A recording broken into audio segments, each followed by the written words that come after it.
Welcome to Oil and Gas Investor Headlines for the week ending in July 29th. I'm Heather Rosenbaum.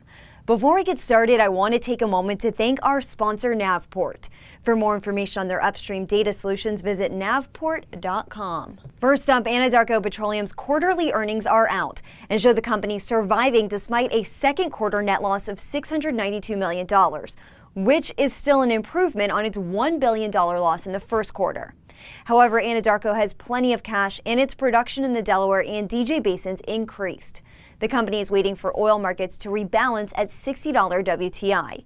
Analysts deemed Anadarko, quote, well-positioned in the second half, with strong liquidity and balance sheet initiatives keeping net leverage under control. The second quarter for deal activity is a similar story. A lot of inventory and too little demand. While activity in the Permian Basin and STACK play continued to be robust, overall the first half of the year showed deals and values headed much as they were in 2015, according to Raymond James. Permian Basin activity and values continued to lead the way, with values peaking at nearly $60,000 per net acre. The STACK stayed relatively hot in the second quarter, with 5 asset deals announced, including Marathon Oil's deal to buy Payrock Energy for nearly $900 million. And in the southern Delaware, Centennial Resources production's on-again, off-again flirtation with the public markets looks to be back on. In June, Centennial was poised to become the first U.S. E&P to launch an IPO in 2 years. Now, shortly after private equity firm Riverstone Holdings said it would buy the company, Riverstone is giving partner Mark Papa in Silver Run Acquisition Corp. Rights to buy Centennial for $1 billion in equity.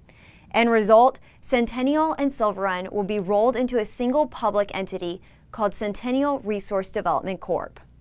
Thanks for watching this week's Oil and Gas Investor Headlines. For more on these stories and others, head on over to oilandgasinvestor.com. See you next week.